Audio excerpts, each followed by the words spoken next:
तो private company 2 का 68 था। अरे कैसे याद किए थे, याद है ना? 2 का 68 कैसे, 6 + 2 8, ठीक है। और 2 का 62 क्या था, 62 ओपीसी, और 2 का 71 पब्लिक कंपनी, ठीक है। तो 2 का 68 में प्राइवेट कंपनी बोला, प्राइवेट कंपनी को डिफाइन किया था कैसे, ओआ को उठाकर कि ये देख भाई प्राइवेट कंपनी का ओआ में 4 बात लिखा हुआ है। तो क्या बोला कि प्राइवेट कंपनी का ओआ में कौन सा 4 बात लिखा हुआ है आर्टिकल में? पहला बात कि वो शेयर्स को ऐसे ही आराम से ट्रांसफर नहीं कर सकता है। दूसरा, इसमें मैक्सिमम 200 मेंबर होंगे। फिर याद है ये बात बोले थे कि यार यहाँ पे तो 200 लिखा है, लेकिन एक रूल है कंपनी रूल 2014, वहां कितना लिखा है, 50 लिखा है। उसके अलावा अगर मल्टीपल पीपल मिलकर शेयर्स ओन करते हैं, मतलब ए और बी मिलकर अगर एक शेयर ओन कर रहा है तो उसको 2 आदमी नहीं गिनेंगे, मेरे हिसाब से वो एक ही शेयर होल्डर है, ठीक है। उसके बाद आगे बढ़े थे तो अपन सीखे थे कि जो इंप्लॉय प्लस मेंबर थे, यानी कि अगर हम आपको शेयर दिए और जब हम आपको शेयर दिए तब आप मेरे इंप्लॉय थे, तो आपको ये 200 का लिमिट में नहीं गिनेंगे। क्या बोल रहे हैं, फिर से सुनो। जब हम तुमको शेयर दिए तब तुम मेरा इंप्लॉय था, तो तुम ये 200 का लिमिट में नहीं आएगा, ठीक है। तो फॉर एग्जाम्पल हम तुमको जब शेयर दिए तब तुम जॉब नहीं करता था, बाद में आके जॉब किया, क्या तुम 200 का लिमिट में आएगा? हाँ, क्योंकि रूल क्या है, जब हम शेयर दिए क्या तब आप इंप्लॉय थे, ये रूल चेक करना है, ठीक है। अच्छा, और लास्ट में ये लोग जो है पब्लिकली लोगों को बुला के शेयर बेच नहीं सकते। तो यार पहला और आखिरी तो कनेक्टेड है, पहला इजीली ट्रांसफर नहीं कर सकते और लास्ट वाला क्या था, आसानी से शेयर बेच नहीं सकते हैं। फिर दूसरा नंबर को लेके था मैक्सिमम कितना, 200 नंबर। और तीसरा क्या था, वो एम्प्लॉय कम मेंबर्स के बारे में। फिर इस चीज को समझना जरूरी है कि प्राइवेट कंपनी और पब्लिक कंपनी, कंपनी ये दो ही है, बट प्राइवेट के अंदर में 2 पार्टी का नाम आता है, जो कि कौन कौन है, ओपीसी और स्मॉल कंपनी। तो यार ये स्मॉल कंपनी क्या होता है, 440। स्मॉल कंपनी कैसे याद करेंगे, 440। अगर एक कंपनी ऐसा है, अगर एक कंपनी ऐसा है जिसका पेड अप कैपिटल 4 करोड़ तक है, या फिर टर्नओवर 40 करोड़ तक है। अरे क्या बोल रहा है, पेड अप कैपिटल 4 करोड़ तक है और टर्नओवर 40 करोड़, हम और बोल रहे, और मतलब दोनों चीज चेक करो। अगर दोनों कंडीशन फुलफिल हो रहा है तो तुम स्मॉल कंपनी है, ठीक है। और स्मॉल कंपनी का फायदा क्या होता है, वो सब हम लोग बाद में फ्यूचर में पढ़ेंगे, टैक्स टैक्स में कुछ इसको मदद मिल जाता है, ठीक है। तो स्मॉल कंपनी कौन होता है, 440। 4 क्या कैपिटल, 40 क्या टर्नओवर। बेटा फाइनल में इंटर में भी तुम लोग ऐसे ही याद रखना कि जो कैपिटल का लिमिट होता है ना वो छोटा होगा और सबसे बड़ा वाला लिमिट हमेशा टर्नओवर का होगा। यहाँ पे 40 किसका है, टर्नओवर का, बड़ा वाला है ना, बड़ा वाला लिमिट अक्सर टर्नओवर का होता है। फिर बोला गया कि 4 लोग को ना कभी भी तुम स्मॉल मत बोलना, पहला पब्लिक, दूसरा होल्डिंग, तीसरा सब्सिडरी। अरे पब्लिक कंपनी स्मॉल हो सकता है क्या, कभी बड़ा कंपनी है वो तो पब्लिक के लिए है। फिर होल्डिंग सब्सिडरी, होल्डिंग और सब्सिडरी हम लोग 2 मिनट में देख रहे हैं। उसके अलावा जो दान पुण्य कर रहा है उसको स्मॉल कंपनी बोलेंगे क्या, सेक्शन 8 को कभी नहीं बोल सकते हैं। और कोई कंपनी अगर govern by any particular act है, अरे एलआईसी क्या कभी छोटा कंपनी है, नहीं हो सकता, क्योंकि उसका एक अपना एक्ट है ना, एलआईसी एक्ट करके, तो वो अपने से छोटा कंपनी नहीं हो सकता। फिर 2 का 71 में आए तो बोला गया पब्लिक कंपनी क्या होता है। तो बोला गया कि पब्लिक कंपनी में 4-5 चीज का ध्यान रखना है। पहला तो उसका शेयर जो है वो फ्रीली ट्रांसफरेबल होगा, आराम से शेयर को हम लोग फ्रीली ट्रांसफर कर सकते हैं। फिर बताया गया कि मिनिमम मेंबर पब्लिक में कितना होता है, 7, मैक्सिमम का कोई लिमिट नहीं है। और एक बात को हम लोग को अपने ब्लड में घुसा के रखना है, क्या, कि अगर एक पब्लिक कंपनी है जिसके अंडर में एक कोई प्राइवेट कंपनी है, तो लॉ उसको किस नजर से देखेगा, पब्लिक कंपनी के नजर से। अरे हम क्या बोले, हम बोले कि subsidiary of a public company is deemed to be a public company. अरे ओपीसी होगा तो मेरे को फर्क पड़ रहा है, कोई फर्क नहीं पड़ रहा है, पब्लिक कंपनी का बेटा भी पब्लिक माना जाएगा, ठीक है। फिर आए होल्डिंग कंपनी और सब्सिडरी कंपनी में। होल्डिंग कंपनी क्या होता है, देखो, पापा कंपनी को बोलते हैं होल्डिंग कंपनी और बेटा कंपनी को बोलते हैं सब्सिडरी कंपनी। पापा कंपनी को होल्डिंग क्यों बोलते हैं, क्योंकि ये किसी ना किसी तरीके से अपने बेटे पे कंट्रोल रख रहा है। बेटे पे कंट्रोल कैसे रखा जा सकता है, 2 तरीके से रखा जा सकता है। पहले तो शेयर होल्डिंग के बेसिस पे, शेयर होल्डिंग के बेसिस पे कितना हम लोग को परसेंट चाहिए होगा, more than half, more than half, more than half. अरे भैया ये तो वही हो गया ना, 51% और मोर, अरे मेजॉरिटी, मेजॉरिटी चाहिए होगा। और दूसरा, बोर्ड ऑफ डायरेक्टर को हम कंट्रोल कर रहे हैं, यानी कि भले ही हम शेयर होल्डिंग नहीं रखें, लेकिन तेरा कंपनी कैसे चलेगा वो कौन डिसाइड करता है, बोर्ड डिसाइड करता है। और बोर्ड क्या डिसाइड करेगा, वो कौन डिसाइड करेगा, हम डिसाइड करेंगे। तो अल्टीमेटली हम तो तेरे को कंट्रोल कर रहे हैं। तो पापा बनने के लिए ये 2 क्राइटेरिया चाहिए होता है, ठीक है। और जो उसके अंडर में होता है उसको क्या बोलते हैं, सब्सिडरी। तो पापा इज होल्डिंग एंड बेटा इज सब्सिडरी। तो देखो यहाँ पे हम लोग सीखे ना कि holding company is a company which controls or one or more other company, और subsidiary company is a company which is controlled by a holding company. Control कैसे आ सकता है? तो बोर्ड को कंट्रोल करके आ सकता है या फिर more than half of total voting power को कंट्रोल करके आ सकता है। एक हम जनरल नॉलेज का बात बता दे रहे हैं, इंडिया में बोला गया कि हम कितना लेयर ऑफ सब्सिडरी बना सकते हैं पता है? अरे जैसे मानो ए है, ए अपने अंडर में बी रख लिया, बी अपने अंडर में सी रख लिया, ऐसे तो चलते जाएगा। तो इंडिया में बोला कि 2 लेयर ऑफ सब्सिडरी हो सकता है बस, इसके बाद बनाना अलाउड नहीं है, क्योंकि जितना बड़ा सब्सिडरी का लेयर होगा घपला करना उतना ही आसान कर देगा ये लोग। फिर आगे बढ़ते हैं। अरे ये तो अपन पढ़ चुके हैं ना कि private company which is a subsidiary of a public company is deemed to be a public company. फिर अपन आगे बढ़ते हैं और सीखते हैं कि an associate company which is under 2 का 6 वो कौन होता है? तो देखो पापा बेटा का रिश्ता तो अपन समझ लिया, अब दोस्ती का रिश्ता समझेंगे। एसोसिएट यानी कि मिनिमम कितना परसेंट होल्ड कर रहा है वो? 20%। अरे यार वहां पे ऐसे नहीं लिखना है, वहां पे ऐसे लिखना है कि associate company is a company which has a significant influence in other company. क्या है अदर कंपनी में? Significant influence. अरे सिग्निफिकेंट इन्फ्लुएंस मतलब भारी कहना, हम कुछ कहेंगे तो उसको सुनना पड़ेगा। और ये कैसे होता है? मिनिमम कितना परसेंट होल्ड करके? एटलीस्ट 20% वोटिंग पावर होल्ड करके, ठीक है। Joint venture is also type of associate company. फिर आते बेसिस ऑफ कैपिटल में तो 2 होता है, लिस्टेड और अनलिस्टेड। अरे सिंपल सा बात है, लिस्टेड कंपनी जो रिकॉग्नाइज स्टॉक एक्सचेंज में लिस्टेड है, अनलिस्टेड कंपनी जो कोई ऐसा स्टॉक एक्सचेंज में लिस्टेड नहीं है, सिंपल सा बात। फिर गवर्नमेंट कंपनी क्या होता है? तो 2 का 45 है गवर्नमेंट कंपनी, ओके। ये 2 का 45 क्या बोलता है? 2 का 45 गवर्नमेंट कंपनी। गवर्नमेंट कंपनी क्या बोलता है? गवर्नमेंट कंपनी बोलता है कि यार कोई भी ऐसा कंपनी जिसमें गवर्नमेंट का 51% और मोर ऑफ शेयर होल्डिंग है। कितना होल्डिंग है? एटलीस्ट 51%। यानी कि अगर 51% हम किसी कंपनी में होल्ड कर रहे हैं ना, तो वो दूसरा कंपनी गवर्नमेंट कंपनी कहलाएगा। अरे हम कौन? हो सकता है हम सेंट्रल गवर्नमेंट हो सकता है हम स्टेट गवर्नमेंट हो, या फिर हो सकता है इन लोग का कोई कॉम्बिनेशन, ठीक है। उससे फर्क नहीं पड़ता, फर्क पड़ता है कि अगर सीजी या एसजी या फिर इन लोग का कोई कॉम्बिनेशन किसी दूसरे कंपनी में एटलीस्ट 50% होल्ड कर दिया ना, तो उसको गवर्नमेंट कंपनी बोलेंगे। क्या ये बात सबको क्लियर है? फिर आते फॉरेन कंपनी। तो फॉरेन कंपनी में याद है अपन कैसे पढ़े थे? अपन पढ़े थे कि place of business in India, यानी कि इंडिया में कोई धंधा करने का जगह है उसके पास। हो सकता है वो स्वयं धंधा कर रहा हो या फिर अपने एजेंट के द्वारा धंधा करवा रहा हो। फिर तीसरा बात, हो सकता है वो फिजिकली आके धंधा कर रहा हो या फिर इलेक्ट्रॉनिकली धंधा कर रहा हो। और लास्ट में इंडिया में धंधा होना जरूरी है। तो अपन 4 बात सीखे। फॉरेन कंपनी 2 का 42 कैसे बोलता है? बोलते कि place of business in India है, यानी कि इंडिया में कोई जगह है जहां पे काम हो रहा है। यार वो काम कौन कर रहा है? खुद से या एजेंट से? कैसे भी चलेगा, खुद से या एजेंट से। अच्छा आना जरूरी है क्या? नहीं नहीं नहीं, फिजिकली और थ्रू इलेक्ट्रॉनिक मोड। और लास्ट में क्या होना जरूरी है? Any business in activity in India होना जरूरी है। फिर आया important part section number 8। Section number 8 क्या बोलता है? तो बोलता है कि प्रमोट करता है ये कोई ऐसे एक्टिविटी वगैरह। तो कैसा एक्टिविटी वगैरह प्रमोट करता है ये? तो याद करो यार, हम लोग को 10th के बाद क्या मिला था चूज करने के लिए? Science arts commerce. तो साइंस आर्ट्स कॉमर्स से रिलेटेड जो भी एक्टिविटी हो सकता है उसको ये प्रमोट कर रहा है, बढ़ावा दे रहा है। अच्छा साइंस आर्ट्स कॉमर्स जो बच्चा नहीं लिया वो क्या किया होगा? वो कोई ना कोई आर्टिस्टिक काम में गया होगा या फिर स्पोर्ट्स वाला काम में गया होगा। तो साइंस आर्ट्स कॉमर्स आर्टिस्टिक्स ये सब क्या हो गया? ये सब अंदर में आ गया। इसके अलावा जो बच्चा कुछ भी नहीं करेगा, कोई एडुकेशन नहीं लेगा, वो क्या करेगा? साधु बाबा बनेगा। तो वो क्या हो गया? उससे रिलीजियस हो गया। तो हम लोग ऐसे क्या सीखे? 4-5 पॉइंट सीख लिया, science arts commerce artistic work environment religious और लास्ट में अपना एडुकेशनल, ठीक है। तो ये सब काम को अगर प्रमोट कर रहा है तो वो एनपीओ कहलाता है, सेक्शन 8 कंपनी कहलाता है। अरे ये लोग का एम प्रॉफिट कमाने का है क्या? नहीं नहीं नहीं, their aim is not to earn profit. But क्या ये लोग प्रॉफिट कमाता है क्या? हाँ ये लोग प्रॉफिट कमा लेता है। अरे आज कोई पूजा वगैरह है और मेरा एनपीओ सोचा कि हम लोग एक ठेला लगाएंगे, उससे जो भी प्रॉफिट होगा वो गरीबों में बांटेंगे। हम तो एनपीओ हैं लेकिन मुनाफा तो कमा रहे हैं ना। तो अगर हम मुनाफा कमा रहे हैं तो क्या हम अपने पार्टनर से मेंबर में बांट सकते हैं क्या? उसको नहीं बांट सकते हैं। I can not utilise the profit to distribute the dividend. फिर ये जो एनपीओ होता है इसका सारा लफड़ा कौन देखता है? सेंट्रल गवर्नमेंट देखता है। अरे एनपीओ है ना, एनपीओ मतलब दान धर्म करेगा ना, कुछ भी घपला होगा तो भारी चीज है ना।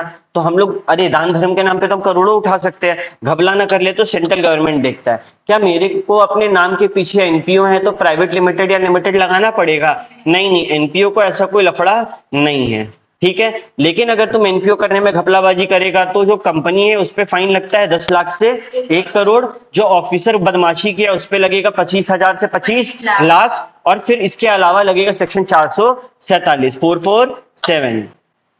याद रहे, अगर कोई भी कॉन्ट्रावेन किया तुम किसी कंडीशन का, या फिर कोई फ्रॉड वगैरह किया, या फिर तो ऐसा लग रहा है सरकार को कि पब्लिक के जन बोलते हैं ना जनहित के लिए, पब्लिक इंटरेस्ट के लिए ये वाला एनपीओ को बंद करना चाहिए, तो क्या हम लोग को बंद किया जा सकता है? हाँ। हम लोग को बंद कौन करेगा? जो हम लोग को जन्म दिया था, क्या नाम था उसका? Central government.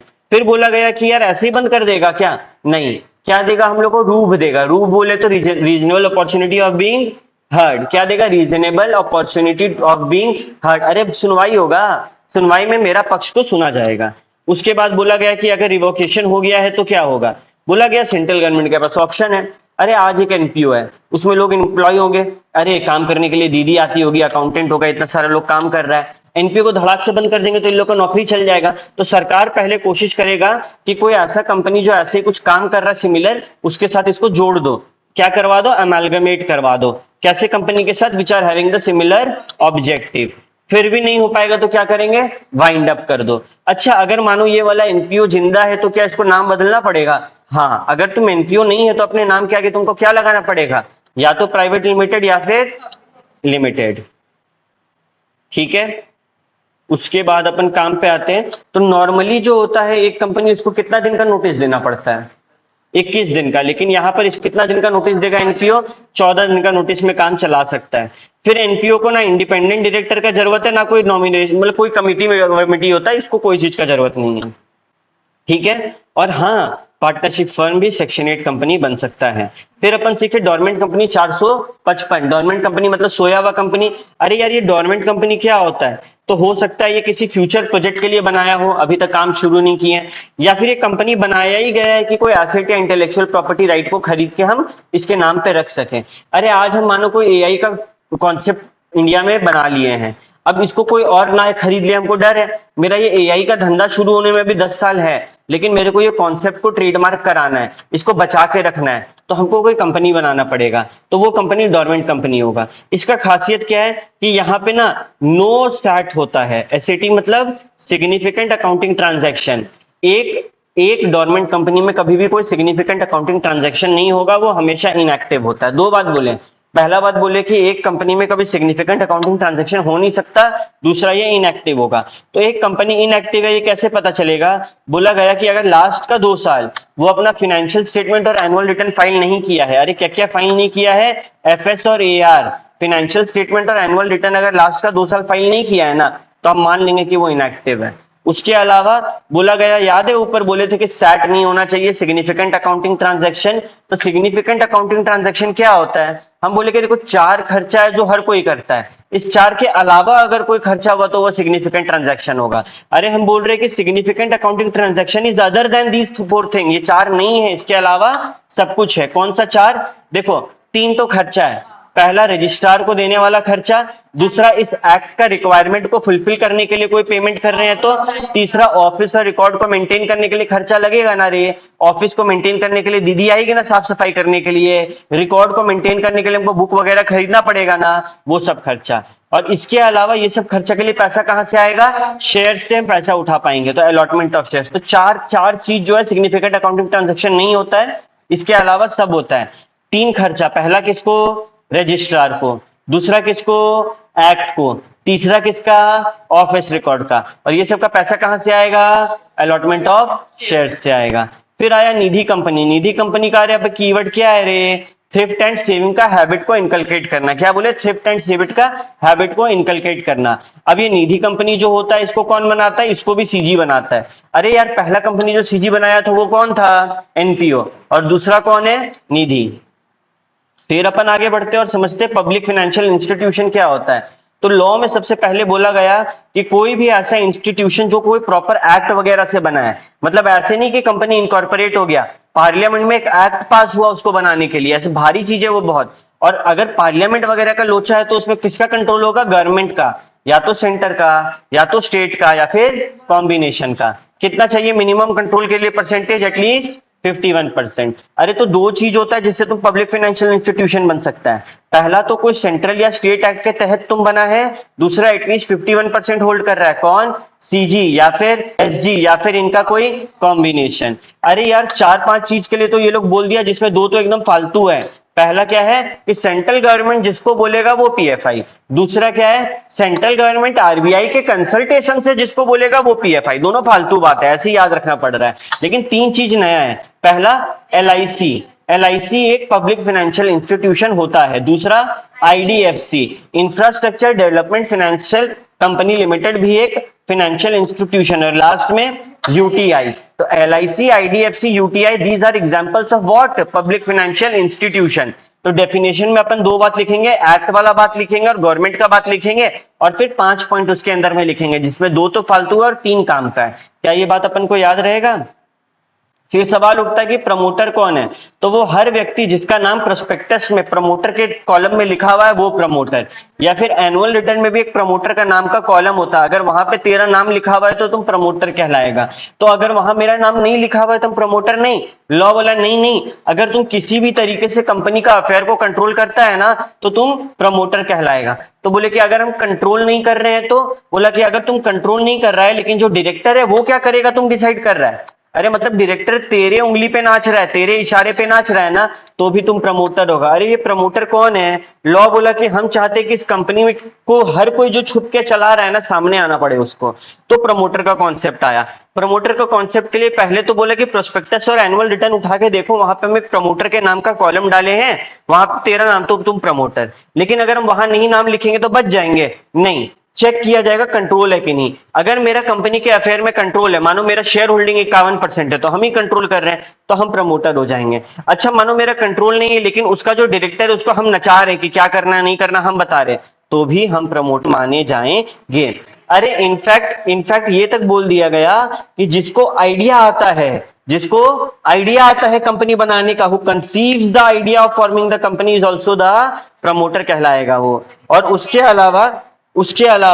अलावा जो नेसेसरी स्टेप्स लेगा, जो अरे जो काम कर रहा है वो भी प्रमोटर। अरे मेरे को आइडिया आया, हम तुम लोग को आइडिया बताएं, मेरे को आइडिया आया, हम प्रमोटर। और तुम लोग भागम दौड़ कर रहा है ना, सीए के पास जा रहा है, साइन ले रहा है, फॉर्म भर रहा है, सारा काम कर रहा है, ऑफिस के लिए फर्नीचर ला रहा है, तुम लोग भी प्रमोटर कहलाया जाएगा। लेकिन भैया ऊपर आप 3 पॉइंट बोले थे कि डॉक्यूमेंट में नाम होना चाहिए, या फिर कंट्रोल होना चाहिए, या फिर डायरेक्टर को इशारा पे नचाना चाहिए। इसके अलावा है क्या ये पॉइंट? हाँ, इसके अलावा ये पॉइंट से भी हम लोग प्रमोटर्स डिसाइड कर सकते हैं।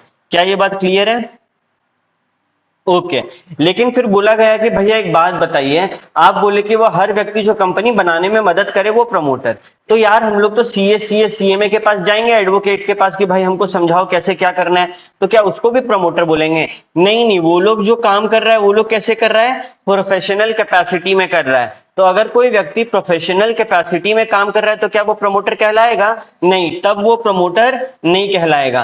फिर हम लोग आए मिनिमम मैक्सिमम नंबर में। तो ओपीसी का तो मिनिमम भी 1 है और मैक्सिमम भी 1 है, प्राइवेट में मिनिमम 2 है और मैक्सिमम 200 है, लेकिन रूल्स में 50 है, और पब्लिक में मिनिमम 7 और मैक्सिमम का कोई लिमिट नहीं है। फिर आता है incorporation of company section 7। Incorporation of company क्या बोलता है पता है? इनकॉर्पोरेशन ऑफ कंपनी बोलता है कि कंपनी को कैसे बनाया जाएगा। तो सबसे पहले डॉक्यूमेंट वगैरह का लोचा लगेगा। तो ये समझो कि हम लोग जो डॉक्यूमेंट भरेंगे वो हम लोग किसको देंगे? वो हम लोग देंगे रजिस्ट्रार ऑफ कंपनीज को। तो जो भी डॉक्यूमेंट है वो रजिस्ट्रेशन का रजिस्ट्रार को जाता है। अब रजिस्ट्रार को जो भी डॉक्यूमेंट जाएगा वो सही है कि नहीं कौन बताएगा? सबसे पहले तो जो सब्सक्राइबर है वो बताएगा। सब्सक्राइबर कौन होता है? तो जो कंपनी का पहला पहला मेंबर होता है ना, उसको सब्सक्राइबर बोलते हैं। उसके अलावा हम लोग वो लोग एक डिक्लेरेशन देता है। डिक्लेरेशन यानी कि नहीं होता I agree to the terms and condition, जो हम लोग जगह जगह देखते हैं, तो वहां वो लोग देता है कि आई अग्री कि जो भी डिटेल हम अपना दिए हैं, आधार कार्ड वगैरह दिए हैं, सब ओरिजिनल है। उसके बाद हम लोग का फर्स्ट डायरेक्टर का भी डिक्लेरेशन लगता है। अरे कंपनी को मैनेज तो ये सब्सक्राइबर नहीं ना करेगा, सब्सक्राइबर तो फर्स्ट शेयर होल्डर है, मैनेज कौन करेगा? कंपनी को डायरेक्टर मैनेज करेगा। तो जो पहला पहला डायरेक्टर है उसका भी डिक्लेरेशन और डिटेल लग जाता है करके। इसके अलावा विटनेस वगैरह भी यहाँ पे चाहिए होता है।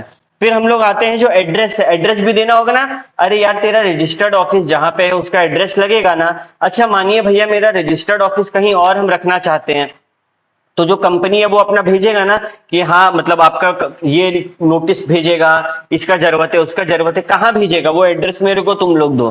ठीक है, यहां तक क्लियर है। फिर प्रूफ ऑफ आइडेंटिटी यानी कि आधार कार्ड लगेगा। उसके अलावा फर्स्ट डायरेक्टर का अगर किसी और फर्म में इंटरेस्ट है, अगर जो नया नया डायरेक्टर आया वो किसी और कंपनी में शेयर होल्डर है, किसी और कंपनी में कुछ काम वाम कर रहा है, तो उसको बताना पड़ेगा कि देखो भाई हम और भी कंपनी में है जो कुछ काम कर रहे हैं और यहाँ पे भी हम डायरेक्टर है, ये बात उसको बताना पड़ेगा और उनका फिर कंसेंट भी लग जाएगा। उसके बाद हम लोग आते हैं सर्टिफिकेट ऑफ इनकॉर्पोरेशन। हम लोग को एक सर्टिफिकेट मिलेगा जिसमें एक डेट लिखा होगा। दुनिया में कोई भी डेट बोले, मेरा कंपनी किस दिन बना, जो दिन वो सर्टिफिकेट में लिखा हुआ है वो दिन से। अरे मेरे पास आधार कार्ड है, कंपनी के पास क्या होता है, कॉर्पोरेट आइडेंटिटी नंबर, सिन नंबर बोलते हैं इसको। ठीक है, फिर सवाल उठता है कि यार ये सब जो भी डिटेल जो हम लोग रजिस्ट्रार को दिए कंपनी बनाने के लिए, क्या इसका कॉपी मेरे को रखना है जेरोक्स करा के? हाँ। कब तक? जब तक है जान, यानी कि जब तक कंपनी का डिसोल्यूशन नहीं होगा तब तक रखना है। अच्छा, हम कोई धोखाधड़ी करके ऐसे कोई झूठा बूटा डिटेल मार के अगर हम कुछ किए हैं तो मेरे को सजा मिलेगा? हाँ, किसमें? सेक्शन 447 में, याद है 447। उसके बाद आते हैं कि अगर मानो घपला पकड़ में आ गया तो कौन एक्शन लेगा? अरे सेंट्रल गवर्नमेंट एक्शन नहीं लेता है। सेंट्रल गवर्नमेंट तो खाली दो जगह था, निधि और एनपीओ। यहां पर आएगा ट्रिब्यूनल। ट्रिब्यूनल यानी कि ये जो कंपनी का कोर्ट होता है ना, उसको एनसीएलटी बोलते हैं, नेशनल कॉर्पोरेट लॉ ट्रिब्यूनल। तो ये लोग एक्शन लेता है। ये लोग बोल सकता है कि या तो चलो तुम लोग हटो डायरेक्टर, हम मैनेज करेंगे, रेगुलेट करेंगे मैनेजमेंट। दूसरा बोल सकता है कि ये पार्टनर, ये कॉर्पोरेट बिल हटाओ तो लाइबिलिटी अनलिमिटेड करो ये लोग का। तीसरा बोल सकता है कि फर्म का नाम को ही रजिस्टर से हटा दो। और चौथा बोल सकता है कि फर्म को क्या कर दो, वाइंड अप कर दो। फिर अगर फर्म रजिस्टर हुआ है तो क्या होगा, जैसे ही फर्म रजिस्टर होगा उसका एक सेपरेट लीगल आइडेंटिटी बन जाएगा और वो हर फंक्शन जो एक कंपनी कर सकता है फिर फर्म हम लोग का कंपनी भी कर पाएगा। फिर जैसे कि कंपनी को परपेचुअल सक्सेशन मिलता है, रजिस्ट्रेशन के बाद हम लोग का कंपनी को भी परपेचुअल सक्सेशन मिल जाएगा, मतलब वो चलता जाएगा चलता जाएगा चलता जाएगा। अरे तुम जब तक रजिस्टर नहीं होगा ना तब तक तुम कंपनी का नाम पर किसी से केस नहीं कर सकता और कोई तुम्हारा कंपनी के नाम पर केस नहीं कर सकता है। उसको रजिस्टर होना होगा इसके लिए। इसके अलावा जो मेन काम है वो ये है कि मेंबर्स अलग और कंपनी अलग हो जाता है। यार मोआ ओआ का क्या फर्क पड़ता है, तो कुछ भारी फर्क नहीं पड़ता। मोआ ओआ में जो भी लिखा है कंपनी को वो बात मानना पड़ेगा। क्या यहां तक किसी भी बच्चा को कोई दिक्कत?